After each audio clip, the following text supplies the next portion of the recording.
exemple, pour la période en haut du 22 mars au 21 avril, donc le dernier mois, quelles ont été les visites. Alors, ça fait un graphique. Les creux, c'est évidemment les week-ends.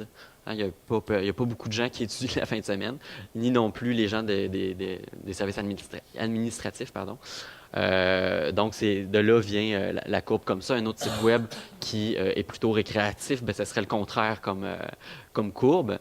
Alors, on peut descendre un peu plus bas et là, on a les chiffres. Je vais vous expliquer un peu, pas trop en détail, mais juste pour que vous compreniez, pour vous situer, qu'est-ce que ça veut dire, les termes. Bon, les visites, par exemple, ici, dans le dernier mois, on a eu 72 000 visites.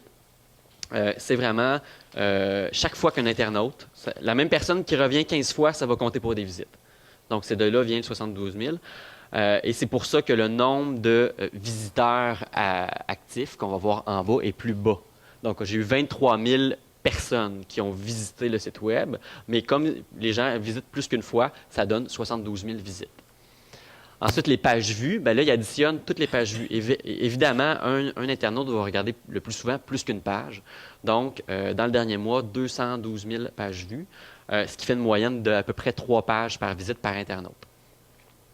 Très, très, très important, un indicateur clé, c'est le fameux taux de rebond.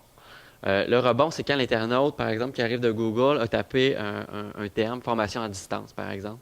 Et là, il voit la publicité ou le lien de l'UQAT. Et là, il se rend sur la page. C'est pas du tout ce qu'il cherche. Il est resté une seconde. Il n'a même pas cliqué sur quoi que ce soit. Il a fermé le furteur, il est retourné par en arrière. Ça compte pour le taux de rebond. Donc, plus il est élevé, évidemment, plus c'est mauvais. C'est là, je disais tout à l'heure, quand je parlais de la formation à distance, le taux de rebond, quand on a refait la page, mieux adapté aux besoins, mieux présenter l'information, on est passé de 43 à 11 Donc ça, c'est mon indicateur que ma page répond aux besoins. On peut s'imaginer facilement que quelqu'un qui arrive sur une page de texte déroulant, il n'a pas le goût. Un internaute, il a besoin d'avoir accès à l'information très rapidement d'un premier coup d'œil. S'il doit défiler, trouver, c'est sûr qu'il retourne en arrière. C'est ça qui est arrivé avec notre page de formation à distance, là. Donc, quand je suis arrivé, mi-2008 à peu près, le taux de rebond de l'UQAT dans son ensemble était de 43 Donc, on est passé à 33 C'est une bonne évolution. Le temps moyen passé sur le site a aussi augmenté. Il faut faire attention, ça, c'est un indice à deux tranchants. Là. Si il passe trop de temps, ça veut dire qu'il ne trouve pas l'information. Par contre, s'il passe très, très peu de temps, évidemment, c'est avec le taux de rebond. Si vous avez... C'est ça. Si vous avez un taux de rebond élevé et un temps passé sur le site élevé, bien là, il y a quelque chose qui ne marche pas. Le taux de nouvelles visites. Pour nous, c'est très important parce qu'on cherche à attirer des nouveaux étudiants. Donc, il faut que ce soit des gens qui ne sont jamais venus, qui ne connaissent pas l'UQAT. Alors, plus j'ai un taux de nouvelles visites important, plus c'est intéressant. Ensuite, je peux le détailler au niveau même de la synthèse géographique. Si vous allez, par exemple, afficher le rapport, vous allez avoir une map monde avec, on ne le voit pas très bien là, parce que le contraste n'est pas très élevé sur le projecteur, mais on voit que le Canada est plus foncé, donc évidemment, la plus grande part de nos visites viennent du Canada. Par contre, je peux aller en France, je peux aller en Chine, et je vais voir qu'en France, par exemple, j'ai eu 752 visites le mois dernier. Dans le cas, comme nous, on a lancé il y a à peu près un mois et demi la version anglaise de U4.ca, j'ai vu les pays francophones. Par contre, anglophones, comme les États-Unis, l'Australie et la Chine, parce que c'est la deuxième langue en importance là-bas, j'ai vu les taux de visite de ces pays-là augmenter. Donc, il est possible d'aller très, très loin. Par exemple, au niveau du graphique qu'on voit ici, les accès directs. Donc, ceux qui connaissent déjà 4.ca vont taper directement ou vont l'avoir dans leurs favoris. C'est à peu près, c'est la partie en bleu, donc c'est presque la moitié de mes internautes. Je sais qu'il y a à peu près le tiers des gens qui visitent l'UQAT qui sont des gens de l'interne, donc qui veulent aller sur notre portail intranet, ce genre de choses-là. Donc, de là, l'importance des visites. Après ça, les moteurs de recherche, très, très important. Il faut travailler beaucoup, beaucoup sur bien référencer, donc les mots-clés, tout ça. Il y a plusieurs stratégies à adopter, mais ce n'est pas le sujet aujourd'hui, mais bien référencer notre site Web. Moi, si je tape UQAT, puis que le site Web de l'UQAT apparaît sur la 10e page, ça ne sert absolument à rien. Donc, c'est là qu'on travaille énormément. Par exemple, on a beaucoup de services aux premiers peuples, aux Premières Nations. C'est important que quand on tape ces mots-clés-là dans Google, on soit dans les premières pages en haut. Ça nous permet d'aller chercher des nouveaux étudiants. Ensuite, les sites référents. Quelque chose de bien, bien intéressant à travailler, c'est là que c'est utile les réseaux sociaux. Quand on fait parler de nous sur les blogs, sur les autres sites, quand on a notre page Facebook, tous ces sites-là apportent du nouveau trafic vers notre site web. Donc, c'est là qu'on voit les sites référents, nous, c'est à peu près 12 %. Ensuite, on a les pages les plus visitées. Donc, vous pouvez regarder, et page par page, on peut avoir le taux de rebond. Comme, par exemple, je vois que la page d'accueil, c'est à peu près 30 % de taux de rebond. La formation à distance, c'est 11. Donc, on peut regarder comme ça et déterminer des profils d'internautes selon les pages qui sont visitées, les chemins qui sont utilisés. Est-ce que, par exemple, dans notre campagne, j'en parlerai un peu plus loin, mais à AdWords, je veux que les gens suivent un certain chemin qui se rende jusqu'à l'admission pour venir étudier. Alors, je me fais des objectifs et je peux voir, on va y aller, quel est mon taux de conversion, c'est-à-dire qui suit le chemin que j'ai établi et qui se rend jusqu'à la fin, finalement, où je veux qu'ils se rendent. Donc, on voit, on a lancé une campagne AdWords dernièrement. Alors, on voit que ça fonctionne très bien.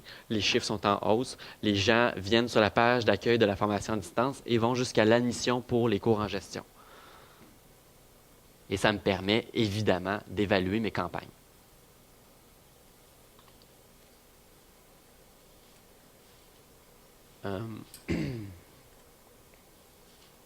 Oups.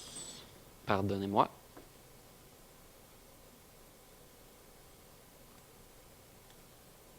Donc, autre outil, on parle depuis tantôt de AdWords. On a fait une campagne. Je vais vous montrer également l'interface. C'est très, très, très facile à utiliser. Ça ressemble beaucoup à Google Analytics. Oui, parce qu'évidemment, c'est Google, donc il s'organise. Puis, ce qui est intéressant, c'est que l'interface AdWords, une fois qu'elle est activée, elle communique avec Google Analytics. Donc, vous pouvez évidemment évaluer vos campagnes. Je peux vous montrer, là, par exemple, ce qui va arriver, c'est qu'on va avoir un graphique, encore une fois, comme ailleurs. Il ne faut pas se fier à la chute, là, c'est parce que c'est la journée d'aujourd'hui, les statistiques ne sont pas encore rentrées, donc ça donne l'impression que ça a brisé, mais non, enfin, on voit une progression. Donc, nous, ce qu'on voulait faire, c'est une campagne pour la formation à distance. On y reviendra dans les cas de l'UQAT, de campagne de l'UQAT un peu plus tard, mais là, je vais vous montrer au niveau de l'interface ce que ça donne. Alors, nous, on a fait quelques versions d'annonces.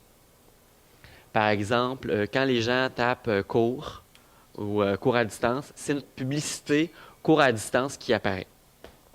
Alors, je vois que le taux de diffusion, ça, c'est en fonction de l'impression que je vous parlais tantôt. Chaque fois que les gens tapent certains mots-clés, combien de fois sur 100 notre publicité apparaît en fonction de ces mots-clés-là? C'est à peu près 10 %. On voit qu'elle est relativement efficace. Il y a eu 50 clics pour 10 000 impressions. Le coût moyen par clic, c'est 38 sous. Ce qui fait qu'au bout du compte, ça m'a coûté, est-ce que j'ai le chiffre, 19 $ pour la dernière semaine et demie, à peu près. Donc, ça reste abordable. Nous avons une question sur Internet. Oui. Concernant Google Analytics et Google AdWords, est-ce qu'il est possible d'y accéder sans notre webmaster? Oui, tout à fait. Google Analytics et Google AdWords ne demandent absolument pas de connaissances en informatique ou quoi que ce soit.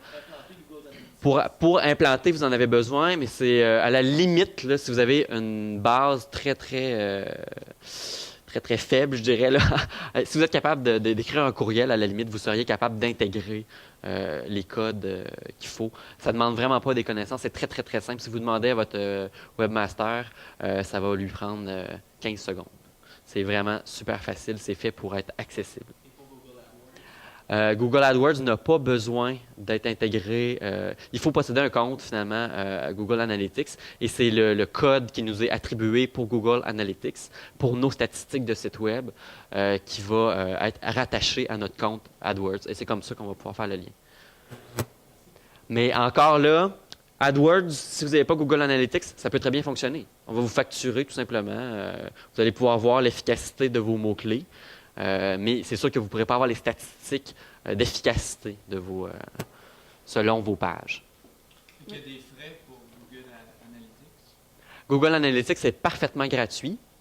Google AdWords, bien évidemment, il y a des frais. Ouvrir une campagne, c'est 10 $. Ensuite, il y a énormément d'options. Là. Vous pouvez décider, comme nous, par exemple, on a dit qu'on avait un budget de 10 $ par jour.